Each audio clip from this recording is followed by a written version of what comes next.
ആദ്യമായി അമ്മയ്ക്കും തിരുകുമാരനും കോടാനുകോടി നന്ദി അർപ്പിച്ചുകൊള്ളുന്നു. എൻ്റെ പേര് അനിത രാജേഷ്. ഞാൻ ഉടമ്പടി എടുത്തത് 2023 സെപ്റ്റംബർ 1-ാം തീയതിയാണ്. ഉടമ്പടി എടുക്കാനുള്ള കാരണം 15 വർഷമായി എനിക്ക് കടുത്ത നടുവേദന മൂലം ഞാൻ ഭാരപ്പെടുകയായിരുന്നു. ആത്മഹത്യ ചെയ്യാൻ വരെ ഞാൻ ആലോചിച്ചിട്ടുണ്ട്. ഒരു ജോലിയും ചെയ്യാൻ പറ്റുന്നില്ല. മോളുടെ കാര്യങ്ങൾ നോക്കാൻ പറ്റുന്നില്ല. ഒരു ജോലി എനിക്ക് ചെയ്യാൻ സാധിക്കത്തില്ലായിരുന്നു. കടുത്ത നടുവേദന, ഒരു ജോലിയും ചെയ്യാൻ പറ്റുന്നില്ല. ആ സമയത്ത് ഞാൻ 2ാമത് പ്രഗ്നൻ്റായി. അപ്പോൾ ഞാൻ ദൈവത്തോട് പറഞ്ഞു, ദൈവമേ എനിക്ക് ഇനി ഒരു കുഞ്ഞിനെയും കൂടെ തന്നോ. എൻ്റെ ഈ നടുവേദന വെച്ച് ഞാൻ എങ്ങനെ എൻ്റെ കാര്യങ്ങൾ ഓടിക്കും? എനിക്കൊന്നും ചെയ്യാൻ പറ്റുന്നില്ലല്ലോ എന്ന് പറഞ്ഞ് ഞാൻ ഭാരപ്പെട്ട് എന്നും കരയും. എൻ്റെ മക്കളോടൊക്കെ എല്ലാവരോടും എനിക്ക് ദേഷ്യമായിരുന്നു. ആ സമയത്താണ് ഞാൻ സെപ്റ്റംബർ 23-ാം തീയതി ഞാൻ അനിയത്തിയുടെ അടുത്ത് വന്നപ്പോൾ അവൾ പറഞ്ഞു, നമുക്ക് പോയി കൃപാസനത്തിൽ പോയി ഉടമ്പടി എടുക്കാം. അവർ ഉടമ്പടി എടുത്തിരുന്നു. അങ്ങനെ ഉടമ്പടി എടുത്ത് ഞാൻ ആൾക്കാരെ അവിടെ വന്ന് നിന്ന് തന്നെ ഞാൻ പ്രാർത്ഥിച്ചു. അവിടെ നിന്ന് കണ്ണീരോടെ ഞാൻ കരഞ്ഞു. എനിക്കൊരു ജോലിയും ചെയ്യാൻ പറ്റുന്നില്ല. എൻ്റെ മക്കളെ സ്നേഹിക്കാൻ പറ്റുന്നില്ല. എല്ലാത്തിനോടും എനിക്ക് ദേഷ്യമാണ്. മാതാവേ, എനിക്കറിയില്ല എന്ത് ചെയ്യണമെന്നറിയില്ല. അമ്മ എനിക്കൊരു വിടുതൽ തരണമെന്ന് ഞാൻ അവിടെ നിന്ന് തന്നെ കരഞ്ഞു പ്രാർത്ഥിച്ചു.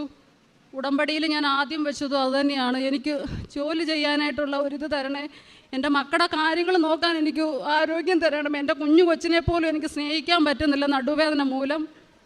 ഞാൻ ഉടമ്പടി എടുത്ത് ഞാൻ വീട്ടിൽ ചെല്ലുന്നതിന് മുമ്പ് തന്നെ എൻ്റെ അമ്മ മാതാവ് എനിക്ക് പൂർണ്ണ സൗഖ്യം. പിന്നെ എനിക്ക് ഈ നിമിഷം വരെ ഒരു നടുവേദനയോ, അതോടൊപ്പം തന്നെ 2 വർഷമായി എനിക്ക് ഉപ്പൂറ്റിക്ക് കടുത്ത വേദന. എനിക്ക് രാത്രിയിൽ ഉറങ്ങാൻ പറ്റത്തില്ലായിരുന്നു. രാത്രിയിലൊക്കെ എഴുന്നേറ്റിരുന്ന് ഞാൻ കരയുമായിരുന്നു. ഭയങ്കരമായിട്ട് ഞാൻ കരയും വേദന കൊണ്ട്. ഞാൻ ഉടമ്പടി എഴുതാതെ തന്നെ അമ്മ എനിക്ക് ആ വേദനയെ മാറ്റി തന്നു.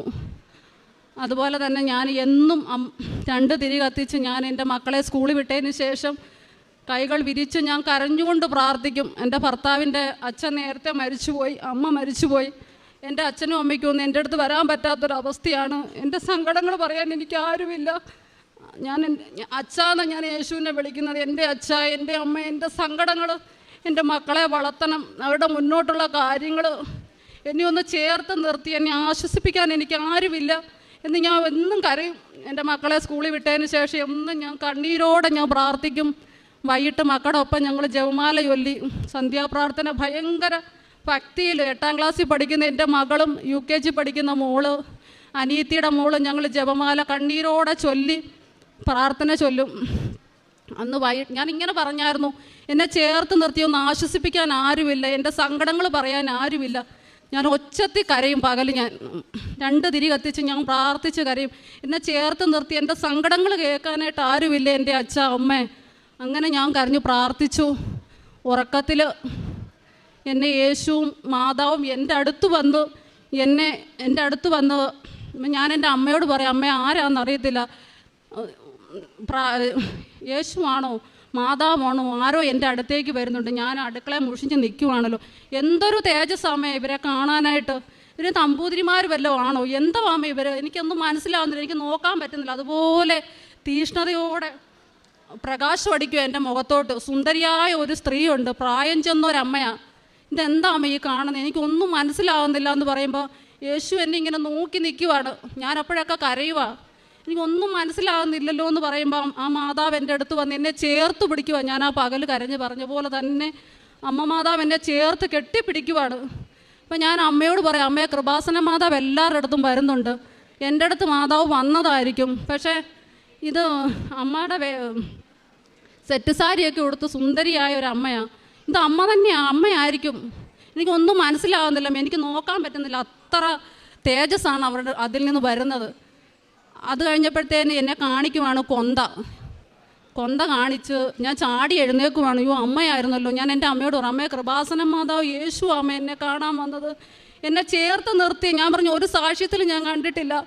എന്നും ഞാൻ 4 മണിക്ക് എഴുന്നേറ്റു. അച്ഛൻ്റെ സാക്ഷ്യം കേട്ടാണ് അച്ഛൻ്റെ ടോക്ക് കേട്ടാണ് ഞാൻ എൻ്റെ ജോലി തുടങ്ങുന്നതും. സാക്ഷ്യങ്ങൾ കേട്ടാണ് ഞാൻ എൻ്റെ പണികളും കാര്യങ്ങളും എന്നും 4 മണിക്ക് ഞാനത് മുടങ്ങാതെ ചെയ്യുന്ന കാര്യമാണ്. അതിനകത്തൊന്നും ഞാൻ കേട്ടിട്ടില്ല അമ്മ നെഞ്ചോട് ചേർത്ത് പിടിച്ച് ആശ്വസിപ്പിക്കുന്നത്. ഇത് അമ്മ എന്നെ ആശ്വസിപ്പിച്ചു. എൻ്റെ സങ്കടങ്ങൾ മുഴുവൻ എനിക്ക് മനസ്സിന് ഒത്തിരി ധൈര്യം. എനിക്കറിയത്തില്ല, ഭയങ്കര സന്തോഷം. ഞാൻ മോളെ എഴുന്നേറ്റുണ്ടോ പറഞ്ഞു, മോനെ യേശു മാതാവ് അമ്മ ഇന്നലെ വന്നു കണ്ടു, അമ്മ ചേർത്ത് പിടിച്ചു. ഇനി അമ്മയ്ക്ക് ജീവിതത്തിൽ ഒന്നും വേണമെന്നില്ല. എനിക്ക് അതുപോലെ എനിക്ക് മാതാവ് എൻ്റെ യേശു എൻ്റെ അടുത്ത് വന്നു, എന്നെ നോക്കി ഇങ്ങനെ. അതിൽ നിന്ന് തന്നെ എനിക്ക് മനസ്സിലായി ഇനി എൻ്റെ മുന്നോട്ടുള്ള ജീവിതത്തിൽ എൻ്റെ കൂടെ ഉണ്ട് എന്നുള്ളത്. അതുപോലെയാണ് ഞാൻ കണ്ണീരൊഴിച്ച് പ്രാർത്ഥിക്കുന്നത്. അതുപോലെ തന്നെ മോള് ഭയങ്കര കൃപാസന അമ്മയുടെ 2 നേരവും ബൈബിള് വായിക്കും. രാവിലെ ആണെങ്കിലും നേരത്തെ സ്കൂളിൽ പോകാൻ ഒരുങ്ങിയിട്ട് ബൈബിള് വായിച്ചു, പ്രതിഷ്ഠീകരണ പ്രാർത്ഥന ചൊല്ലി, സ്വർഗസ്ഥനായ വിശ്വാസ പ്രമാണം ഒക്കെ ചൊല്ലി. UKG പഠിക്കുന്ന കുഞ്ഞാണെങ്കിലും അത് ചൊല്ലാതെ സ്കൂളിൽ പോകത്തില്ല. ഓട്ടോ വരുന്നതിന് മുമ്പ് പറയാം, അമ്മ ഞാൻ ചൊല്ലിയില്ല, വിശ്വാസ പ്രമാണം ചൊല്ലിയില്ല എന്ന് പറഞ്ഞാണ് അവർ ചൊല്ലിയിട്ടേ പോകത്തുള്ളൂ. വൈകിട്ടാണെങ്കിലും അവർ 6 മണിയാകുമ്പോൾ എന്ന് ജപമാല ചൊല്ലി പ്രാർത്ഥിക്കും. നന്നായിട്ട് പ്രാർത്ഥിക്കും. എന്നെ തന്നെ അത്ഭുതപ്പെടാറുണ്ട്. അത് തന്നെ ഒരു വലിയ സന്തോഷമാണ്. സ്കൂളിലാണെങ്കിൽ അവൾ എല്ലാത്തിനും ഒന്നാമതാണ്. മത്സരങ്ങൾക്ക്, പഠന പാഠ്യോത്തര പ്രവർത്തനങ്ങളിലെല്ലാം മാതാവ് അവളെ അനുഗ്രഹിച്ച്, അമ്മ അവളെ ഒത്തിരി അനുഗ്രഹിച്ചിരിക്കുകയാണ്. അതുപോലെ കഴിഞ്ഞ മത്സരങ്ങളിലെല്ലാം അമ്മയുടെ കാശുരൂപവും കൊണ്ടുപോയി മകൾക്ക് 1ാം സ്ഥാനം കരസ്ഥമാക്കാൻ പറ്റി. എല്ലായിടത്തും ജില്ലയിലെ മത്സരങ്ങൾക്ക് കാശുരൂപവും കൊണ്ടുപോയി. അവൾക്ക് കിട്ടിയ വിഷയം വളരെ നല്ലതായിട്ട് പെർഫെക്റ്റായിട്ട്, അവൾ പഠിക്കാത്ത വിഷയം നന്നായിട്ട് പറഞ്ഞു 1ാം സ്ഥാനം കരസ്ഥമാക്കി. അമ്മയുടെ കാശുരൂപവും കൊണ്ടുപോയി. എല്ലാ മത്സരങ്ങൾക്കും അമ്മയുടെ കാശുരൂപവും നേർച്ച വസ്തുക്കൾ ഉപയോഗിച്ച് ഞാൻ അവിടെ നാവിലെന്നും ഉപ്പ് നാവിൽ വെച്ച് പ്രാർത്ഥിക്കും, മാതാവേ അവൾക്ക് ഏത് വിഷയം കിട്ടിയാലും സംസാരിക്കാനുള്ള കഴിവ് അമ്മ കൊടുക്കണമേ.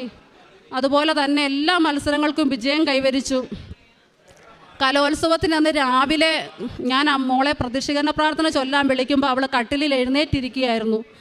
ഞാൻ പറഞ്ഞു, മോനെ ഞാൻ പ്രാർത്ഥിക്കാൻ വിളിക്കാൻ വന്നു. അപ്പോൾ പറഞ്ഞു, അമ്മേ മാതാവ് എന്നെ വന്ന് വിളിച്ചു, റിസൾട്ട് വന്നില്ലേ, നോക്കുന്നില്ലേ, ഇത്രയും അമ്മ ചോദിച്ചോളെന്ന് പറഞ്ഞു മോളോട്. മോളപ്പം തന്നെ ചാടി എഴുന്നേറ്റ് സ്വപ്നത്തിൽ അവൾ ഫോൺ എടുത്ത് നോക്കിയപ്പം 2ാം സ്ഥാനമെന്ന് കണ്ടു. അത് കണ്ടപ്പോൾ അവൾ അവിടെ ഇരുന്ന് അങ്ങ് പൊട്ടിക്കരഞ്ഞെന്ന് പറഞ്ഞു. സ്വപ്നത്തിലാണെങ്കിലും പൊട്ടിക്കരഞ്ഞു പോയി. അപ്പോഴാണ് ഞാൻ ചെന്ന് വിളിക്കുന്ന, മോനെ പ്രാർത്ഥിക്കാൻ വരാൻ പറഞ്ഞു, അമ്മേ എനിക്കിതുപോലെ മാതാവ് എന്നെ വന്ന് വിളിച്ചു, റിസൾട്ട് നോക്കാൻ പറഞ്ഞു, എനിക്ക് 2ാം സ്ഥാനമാണെന്ന് പറഞ്ഞു. അപ്പം ഞാൻ പറഞ്ഞു, മോനെ മാതാവ് പറ്റിച്ചതാ, മോനെ എല്ലാത്തിനും 1ാം സ്ഥാനമല്ലേ, മോൻ നന്നായിട്ട് പ്രാക്ടീസ് ചെയ്യുന്നുണ്ട്, നന്നായിട്ട് ദൈവത്തെ വിളിക്കുന്നുണ്ട്, മോൻ്റെ പ്രാർത്ഥന ഒരിക്കലും ദൈവം കേൾക്കാതിരിക്കില്ല, മോനെ 1ാം സ്ഥാനം തന്നെ കിട്ടുമെന്ന് പറഞ്ഞു. അപ്പോൾ അവൾ പറഞ്ഞു, അല്ലമ്മേ ഞാൻ നന്നായിട്ട് മാതാവിൻ്റെ സൗണ്ട് കേട്ടു, എനിക്ക് 2ാം സ്ഥാനമാണെന്ന് പറഞ്ഞു. അങ്ങനെ മോള് മത്സരത്തിന് അന്ന് പോയി. അവിടെ ചെന്ന് കഴിഞ്ഞപ്പോൾ തന്നെ അവൾക്ക് നേരത്തെ വിഷയം ജഡ്ജസിൽ നിന്ന് കിട്ടി. ലഹരിയായിരുന്നു വിഷയം. അത് ഒത്തിരി സ്റ്റേജുകളിൽ പറഞ്ഞ് അവൾക്ക് നന്നായിട്ട് ഫസ്റ്റ് കിട്ടിയ ഒത്തിരി സ്റ്റേജുകളിൽ അവൾ പറഞ്ഞു പ്രാക്ടീസ് ചെയ്ത വിഷയമായിരുന്നു. എന്നിട്ട് റിസൾട്ട് വന്നപ്പോഴത്തേക്ക് അവൾക്ക് 2ാം സ്ഥാനം മാതാവ് പറഞ്ഞ പോലെ തന്നെ. അവൾ അവിടെ ഇരുന്ന് അതുപോലെ പൊട്ടിക്കരഞ്ഞെന്ന് പറഞ്ഞു. പിന്നെ ഞാൻ ടീച്ചർമാരെ വിവരം അറിയാഞ്ഞിട്ട് വിളിച്ചപ്പോൾ ടീച്ചർ പറഞ്ഞു, മോൾ ഇവിടെ നിന്ന് കരയുകയാണ്, അവൾക്കിത് ഉൾക്കൊള്ളാൻ പറ്റുന്നില്ല, ഞങ്ങൾ അപ്പീൽ കൊടുക്കട്ടെ എന്ന്. അപ്പം ഞാൻ പറഞ്ഞു, വേണ്ട, മാതാവ് ഞങ്ങൾക്ക് മുന്നറിയിപ്പ് തന്നു 2ാം സ്ഥാനം. കാരണം ഇവൾക്ക് ഓവർ ടെൻഷനുണ്ട്, ഭയങ്കര ടെൻഷനാണ്, ഭയങ്കര മിടുക്കിയാണ് എല്ലാ കാര്യങ്ങൾക്കും, എല്ലാത്തിനും ഉന്നത വിജയം 1ാം സ്ഥാനമാണ്. എവിടെ മത്സരിച്ചാലും കഴിഞ്ഞ ദിവസം ഒരു മത്സരത്തിൽ മാതാവിൻ്റെ ഉപ്പും തേനും ഉപയോഗിച്ചാണ് അവൾ പരീക്ഷ എഴുതിയത്. എറണാകുളം ജില്ലയിൽ നിന്ന് 2ാം റാങ്കോടുകൂടി അവൾ പാസ്സായി. എല്ലായിടത്തും ഉന്നത വിജയമാണ്. അപ്പോൾ ഒരു ചെറിയ തോൽവി അവൾക്ക് ഉൾക്കൊള്ളാൻ പറ്റത്തില്ല. ടീച്ചർമാരും പറയും, അതുകൊണ്ട് ഇപ്പോൾ കൃപാസനത്തിൽ വന്ന അമ്മ മാതാവിനെ വിളിച്ച് പ്രാർത്ഥിക്കാൻ തുടങ്ങിയ പിന്നെ അവൾക്ക് അതൊക്കെ ഉൾക്കൊള്ളാനും. ഞാൻ പറയും, മോനെ എപ്പോഴും ഒരുപോലെ ആയിരിക്കുകയല്ല, തോൽവിയും വിജയമൊക്കെ ജീവിതത്തിൽ ഉണ്ടാകും എന്നൊക്കെ പറഞ്ഞ് അവളെ ഇതാക്കാറുണ്ടായിരുന്നു. അപ്പോൾ അവിടെ വെച്ച് മത്സരത്തിന് ഇങ്ങനെ വന്നപ്പോൾ ടീച്ചേഴ്സ് എന്നോട് പറഞ്ഞു, അപ്പീലിന് പോകാം, മോൾ ഇവിടുന്ന് കരയുവാണ്. മറ്റുള്ള സ്കൂളുകാരൊക്കെ പറഞ്ഞു, കൊച്ചിൻ്റെ പ്രസംഗം നല്ല ഇതായിരുന്നു, തീപ്പൊരി പ്രസംഗമായിരുന്നു, വേറെ സ്കൂളുകാരൊക്കെ വന്ന് ഷെയ്ക്കാൻഡ് കൊടുത്തു, ഫസ്റ്റ് കിട്ടും എന്ന് പറഞ്ഞ് മോക്കും നല്ല ഇതുണ്ടായിരുന്നു. കാരണം ഒത്തിരി സ്റ്റേജുകളിൽ അവളത് പറഞ്ഞു ഇത് നേടിയതായിരുന്നു. പക്ഷെ അമ്മ പറഞ്ഞതുപോലെ തന്നെ 2ാം സ്ഥാനമാണ്. അപ്പോൾ അവളും പറഞ്ഞു, വേണ്ട സിസ്റ്ററെ, എനിക്ക് അവൾ കാര്യം പറഞ്ഞില്ല, വേണ്ട സിസ്റ്റർ അപ്പീലിനൊന്നും പോകണ്ടെന്ന്. അപ്പോൾ ഈ ഫസ്റ്റ് കിട്ടിയ കൊച്ച് ഫൗളായി പോയ കുട്ടിയാണ്. ആ കുട്ടി ഇവിടെ അടുത്ത് വന്ന് കരഞ്ഞു, എനിക്കിത് കിട്ടാനുള്ള യോഗ്യതയില്ല, ഇയാളുടെ പ്രസംഗം തീപ്പൊരി പ്രസംഗമായിരുന്നു, ഗംഭീരമായിരുന്നു, എല്ലാവരും അത് പറഞ്ഞു എന്ന് പറഞ്ഞു. അപ്പം ഞങ്ങളൊന്നും പറഞ്ഞില്ല. പിന്നെ ജഡ്ജസ് അവളെ സമാധാനിപ്പിക്കാൻ പറഞ്ഞു, കുട്ടിക്ക് ഇനി അവസരങ്ങൾ കിട്ടുമല്ലോ, 8ാം ക്ലാസ്സിലായതല്ലേ ഉള്ളതെന്ന്. പക്ഷെ ഞങ്ങൾക്ക് മാതാവ്, അവൾക്ക് ടെൻഷനുണ്ട്, അവൾക്ക് അതിനെ ഇത് ചെയ്യാനായിട്ട് മാതാവ് വെളുപ്പിനെ തന്നെ അവൾക്ക് അതിനുള്ള ഇത് കൊടുത്തതാണെന്ന് മനസ്സിലായി. അത് വേറെ രീതിയിലാണ് അത് പോയത്. പക്ഷെ അവളത് ഇത് ചെയ്തു. ഞാൻ ഓർത്ത് ഇനി മത്സരങ്ങളിലൊന്നും പങ്കെടുക്കുകയായിരുന്നു. പക്ഷെ എന്നോട് പറഞ്ഞു, അമ്മ അടുത്ത കലോത്സവത്തിന് ഞാൻ 1ാം സ്ഥാനം തന്നെ കരസ്ഥമാക്കും. ഇപ്രാവശ്യം എല്ലാവരും കളിച്ചോ പല കാരണങ്ങൾ കാണേണ്ടതാണെന്ന് എനിക്ക് മാതാവിലൂടെ തന്നെ എനിക്ക് മനസ്സിലായി. അതുപോലെ തന്നെ സ്കൂളിലാണെങ്കിലും 78 പിള്ളേരുണ്ട്. ക്ലാസ്സിൽ 77 പിള്ളേർക്കും ഞങ്ങളാണ് സാമ്പത്തികമായിട്ട് ഏറ്റവും പുറകിൽ. എല്ലാ ഡോക്ടർമാരുടെയും എഞ്ചിനീയർമാരുടെയും ഹൈ ഇതിലുള്ളവരുടെ മക്കളാണ്. പക്ഷേ 77 പിള്ളേർ അവളോട് ചോദിച്ചാണ് പഠിക്കുന്നതും. അവൾ അതുപോലാണ് മാതാവിനെ പ്രാർത്ഥിക്കുന്ന കാണുമ്പോഴത്തേന് എനിക്ക് സന്തോഷം കൊണ്ടിരിക്കാൻ മേല. അത്ര ജപമാല 6 മണിയാകുമ്പോൾ അമ്മ ഞങ്ങൾ ജപമാല ചൊല്ലുക, മുട്ടിമേലിരുന്ന് കൈ വിരിച്ച് പ്രാർത്ഥിക്കും. ഞാൻ എപ്പോഴും പറയും, മോനെ നമുക്ക് വസ്തു കൊണ്ട് നമുക്കതിൽ വീട് വെക്കാൻ ഒക്കത്തില്ല.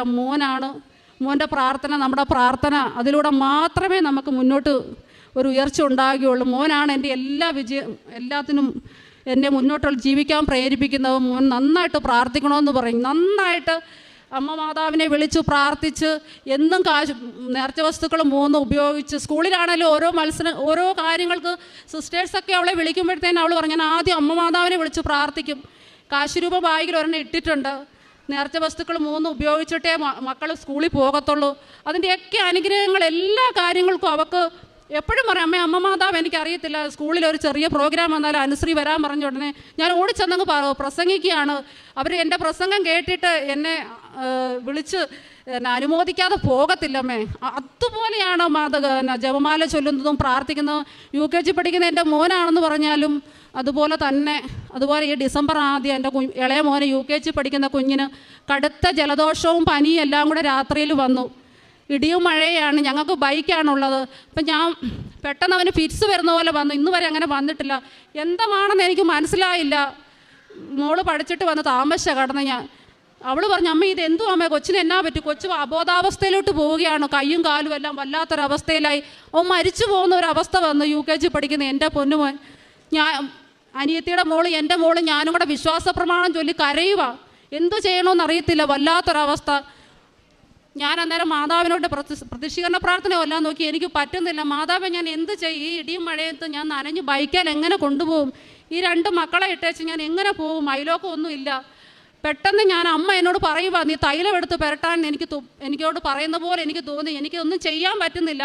എങ്കിലും ഞാൻ തൈലം എടുത്ത് എൻ്റെ കുഞ്ഞിൻ്റെ നെറ്റി കുരിശ് വരച്ചതും അബോധാവസ്ഥയിലേക്ക് പോയിക്കൊണ്ടിരുന്ന എൻ്റെ കുഞ്ഞ് ചാടി എഴുന്നേറ്റ് കട്ടിലേൽ ഇരുന്നെന്നുള്ളതാണ്. അമ്മ എനിക്ക് എന്തോ ഇത് തമാശ പറഞ്ഞ് ഞങ്ങളെല്ലാം പൊട്ടിച്ചിരിപ്പിച്ചവന്. പെട്ടെന്ന് ആ തൈലം കൊണ്ട് കുരിശ് വരച്ചതും ചാടി എഴുന്നേറ്റ് ഞങ്ങളെ തട്ടി വിളിച്ച് കുലുക്കി വിളിച്ചിട്ട് ഉണരാത്ത എൻ്റെ കുഞ്ഞ് കണ്ണീനോടെ ഞങ്ങൾ അലറി വിളിച്ച് കരഞ്ഞു. എൻ്റെ അനിയത്തിയുടെ മോള് എൻ്റെ മോളും കൂടെ വിശ്വാസപ്രമാണം ചൊല്ലി കരഞ്ഞോണ്ട് ഉറക്കെ കരയുക. ഞാനാണ് അലറി കരയുക. എന്ത് ചെയ്യും ഞാൻ? ഈ മഴയത്ത് എന്നാ ചെയ്യുമെന്ന് പറഞ്ഞ് ഞാൻ അലറി കരഞ്ഞപ്പോഴത്തേന് ഈ തൈലം കൊണ്ട് അമ്മ പറയും, എന്നോട് കുരിശ് വരയ്ക്കുന്ന എനിക്ക് പറയുക, എനിക്ക് ചെയ്യാൻ പറ്റുന്നില്ല. പക്ഷെ ഞാൻ ചാടി എഴുന്നേറ്റ് ഞാൻ കുരിശ് വരച്ചത് എൻ്റെ കുഞ്ഞ്, എനിക്കറിയത്തില്ല അവൻ മരിക്കാൻ പോവാണ്, ഒന്നും എനിക്കറിയില്ല. ഞാൻ ആ കുരിശ് വരച്ചത് എൻ്റെ കുഞ്ഞ് ചാടി എഴുന്നേറ്റിരുന്നു. അത് കഴിഞ്ഞ് അവന് പനിച്ചു തുടങ്ങിയപ്പോഴത്തേന് 3 മണിയായി.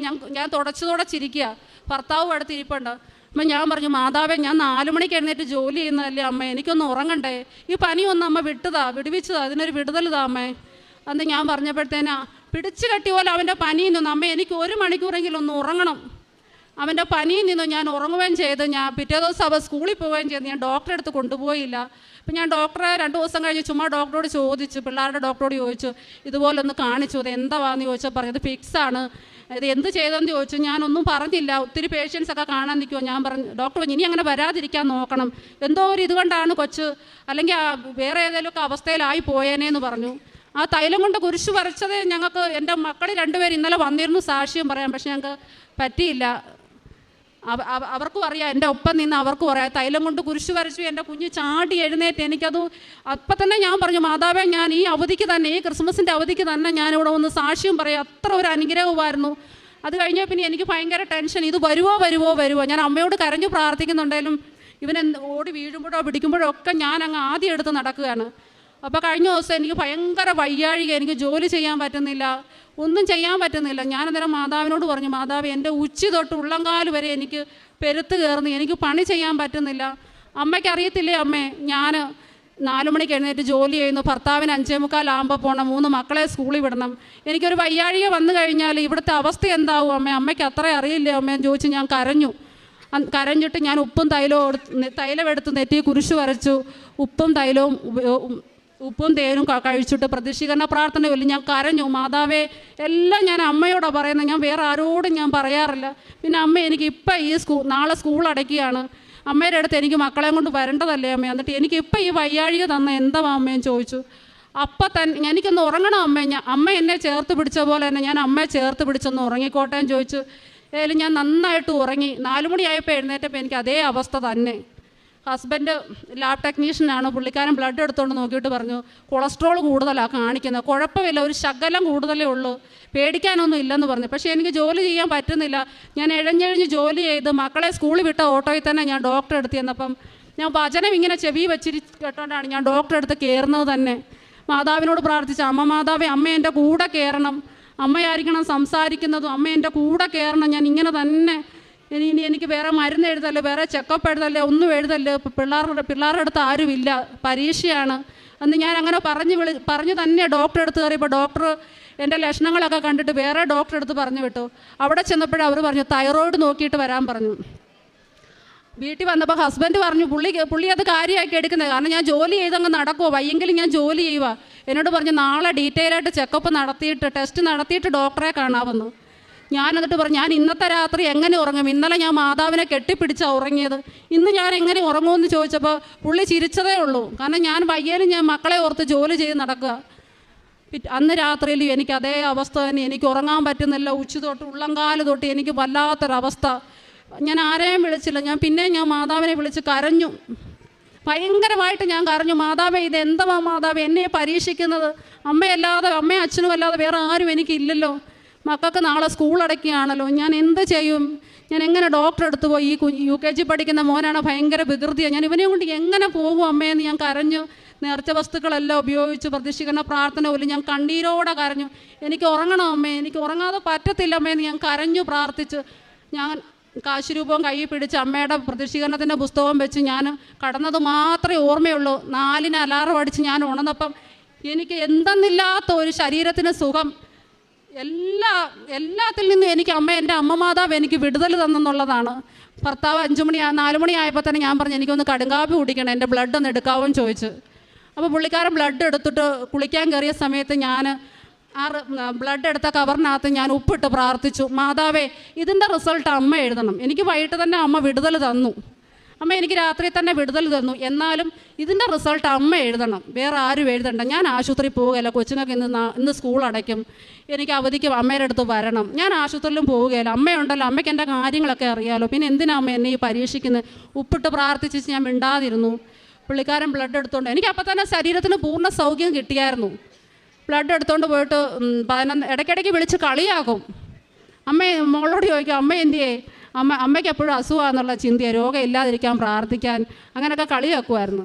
പക്ഷെ ഒരു 11:30 ആയപ്പോൾ പുള്ളിക്കാരൻ അവിടെ ആർക്കാണ്ട് ഇഞ്ചക്ഷൻ എടുക്കാൻ വന്നപ്പോൾ വിളിച്ചു പറഞ്ഞു, വീടിൻ്റെ അടുത്ത് വന്നിട്ട് പറഞ്ഞു, എല്ലാം നോർമലാന്ന് പറഞ്ഞു, തൈറോയ്ഡ് കുറഞ്ഞു പോയെന്ന് കാണിച്ചതെല്ലാം നോർമലാണ്, ഒരു കുഴപ്പവും ഇല്ല, ഡോക്ടറെയും കാണിക്കേണ്ട ആവശ്യമില്ലെന്ന്. അപ്പം ഞാൻ പറഞ്ഞു, അതെനിക്കറിയാം, എൻ്റെ അമ്മ മാതാവിനോട് ഞാൻ കാര്യങ്ങൾ പറഞ്ഞു, ഞാൻ ഒപ്പിട്ട് പ്രാർത്ഥിച്ചായിരുന്നു, അതുകൊണ്ട് എനിക്കറിയാമായിരുന്നു, എനിക്ക് ഇന്നലെ തന്നെ അമ്മ സൗഖ്യം തന്നായിരുന്നു എന്ന് പറഞ്ഞു.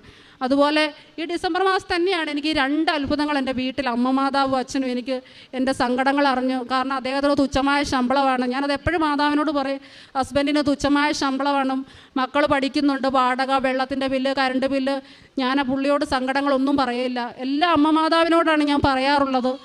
അമ്മ എല്ലാ കാര്യങ്ങളും, ഒരു ദിവസം ഞാൻ പകൽ ജോലിയൊക്കെ ചെയ്ത് എപ്പോഴും ഞാൻ കരഞ്ഞ് അമ്മയോട് കാര്യങ്ങൾ പറഞ്ഞേ നടക്കാറുള്ളൂ, രാത്രി എന്നില്ല പകലെന്നില്ല. മക്കൾ ചോദിക്കും, അമ്മ എന്നെ കരഞ്ഞാണോ നടക്കുന്നത്, ഞാൻ പറയില്ല, ഞാൻ മാതാവിനോട് സംസാരിച്ചുകൊണ്ടാണ് മോനെ ഞാൻ നടക്കുന്നത്.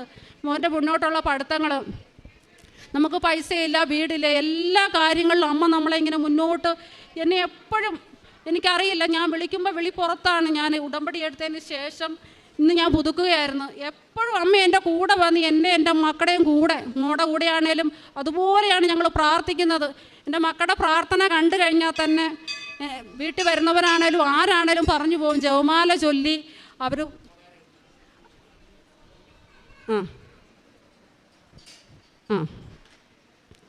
മക്കളെ എല്ലാവരും നന്നായിട്ട് നിത്യതയിൽ നല്ല ഇതിലാണ് എൻ്റെ മക്കൾ. അതാണിപ്പോൾ എൻ്റെ ഏറ്റവും വലിയ സന്തോഷമെന്ന് പറയുന്നത്.